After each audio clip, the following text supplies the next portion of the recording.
సుమేధ చనిపోయి 3 రోజులు గడవక ముందే నవీన్ చనిపోయాడు.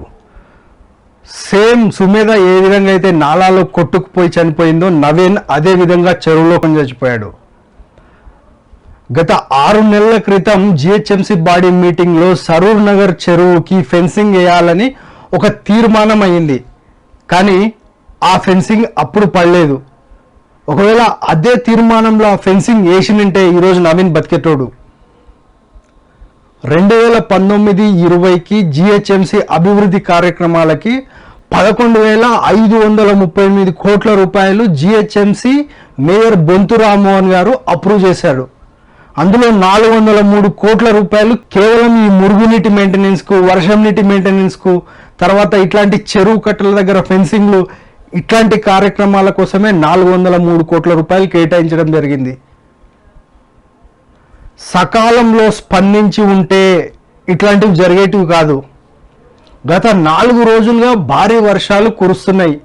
తపోవన్ కాలనీ నుంచి ప్రమాదం జరిగిన సరూర్ నగర్ చెరువుకి గత 4 రోజులుగా భారీగా వర్షం నీళ్ళు వస్తున్నాయి.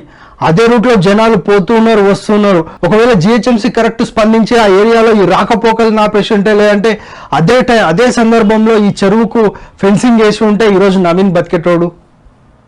మొన్న ఒక తల్లికి కడుపు కోత, ఈరోజు ఒక 2 ఆడపిల్లలున్న తండ్రి. మనం ప్రజలకు సమాధానం ఏం చెప్తాం? రాబోయే రోజుల్లో GHMC ఎలక్షన్స్ ఉన్నాయి. GHMC ఎలక్షన్స్ లో ప్రజలు మనల్ని ప్రశ్నించారా? ప్రజలు మనకు సుమేధ ఎందుకు చనిపోయింది సార్ అని అడిగితే మనం ఆన్సర్ ఏం చెప్తాం? ప్రజలు మనకు నవీన్ ఎందుకు చనిపోయింది సార్ అంటే మనం ఆన్సర్ ఏం చెప్తాం? ఇది ప్రకృతి వైపరీత్యమా, లేకపోతే నవీన్ అడవిలో పోతుంటే ఆ వరద వచ్చి కొట్టుకుపోయి ఏదో చెరువులో పడిపోయిందా? ఇది హైదరాబాద్ నగరం. హైదరాబాద్ నగరంలో ఒక వరదలో కొట్టుకుపోయి ఒక చెరువులో పడి వ్యక్తి చనిపోయిండు అంటే నిజంగా అది ఇంత అడ్వాన్స్డ్ టెక్నాలజీ టైంలో, మనం అంత అడ్వాన్స్డ్గా ఉన్న ఈ టైంలో రామంతపూర్లో గత నెల రోజులుగా వెంకటరెడ్డి నగర్ బస్టాండ్కి వెళ్ళే రూట్లో మంచినీళ్ళ వాటర్ కనెక్షన్లో ప్రాబ్లం ఉండి నెల రోజులుగా నీళ్లు పోతున్నాయి. ఎప్పుడు మంచినీళ్ళు వస్తే ఆ రోడ్డు మొత్తం అదే అవుతుంది. ఆ ఇంటి యజమాని నేను అడిగితే ఆల్రెడీ ఈ ఫైల్ ఎమ్మెల్యే గారి దగ్గర ఉంది, అయినా పనులు అయితే లేవు. GHMCలో పని చేయడానికి కేటీఆర్ గారు చెప్తేనే పనులు అవుతాయా? మేయర్ గారు చెప్తే పనులు కావా? లేకపోతే అధికారులు పని చేయొద్దా? మనం రోడ్లను అభివృద్ధి చేసుకుంటున్నాం, తర్వాత బ్రిడ్జెస్ కట్టుకుంటున్నాం. ఇట్లాంటి చిన్న చిన్న ఇష్యూస్ ఎందుకు మర్చిపోతున్నాం, ఎందుకు పక్కకెడుతున్నాం? కరెక్ట్ టైంలో కరెక్ట్ యాక్షన్స్ తీసుకుంటే ఆ రోజు సుమేధ బతికేది, ఈరోజు నవీన్ బతికేవాడు. మళ్ళీ రేపెవరో తెలియదు. ప్రజలారా ఒకటి గుర్తుపెట్టుకోండి, హైదరాబాద్లో వర్షాలు పడుతున్న సమయంలో మనం ఎవరిని గుడ్డిగా నమ్మే అవసరం లేదు.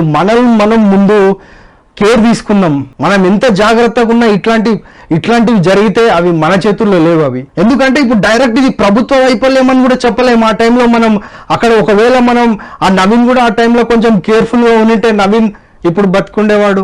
ఒకవేళ 6 నెలల క్రితమే ప్రభుత్వం ఫెన్సింగ్ వేసింటే నవీన్ ఇప్పుడు బతుకుండేవాడు. ఒకవేళ పైనుంచి నీళ్లు లోపలికి వస్తున్నాయి, పైన అసలు ఏమైంది, ఆ చెరువుల నుంచి బయటికి ఎందుకు వస్తున్నాయి, ఆ చెరువులు కబ్జాకు గురైనా, లేకపోతే ఆ చెరువులు ఎవరైనా అక్రమంగా ఇల్లు కట్టారా, లేకపోతే ఏంటి అని ప్రభుత్వం ఆలోచించింటే ఈరోజు నవీన్ బతికేటోడు. హైదరాబాద్ నగరంలో నాలాల పైన ఎన్నో అక్రమ నిర్మాణాలు ఉన్నాయి, అన్ని తీసింటే ఇప్పుడు సుమేధ బతికేది. సో మిత్రులారా, దయచేసి మనం ఆలోచిద్దాం. ప్రతిసారి ప్రభుత్వం పనిచేస్తుంది అని మనం నిర్లక్ష్యంగా ఉండొద్దు. నిర్లక్ష్యం ఖరీదు ఒక ప్రాణం అయిపోయింది.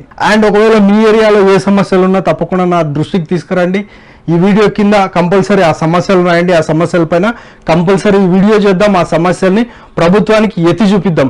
ప్రభుత్వానికి తప్పనిసరిగా సమస్యలను ఎత్తి చూపించాలి. అది ఒక పౌరుడిగా నీ బాధ్యత. ప్రభుత్వాన్ని ప్రశ్నించేటప్పుడు భయపడొద్దు.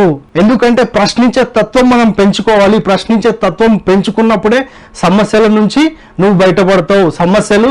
నీకు సమస్యలు తీరుతాయి. ముఖ్యంగా అది ప్రభుత్వం నుంచి అయితే తప్పకుండా తీరుతాయి.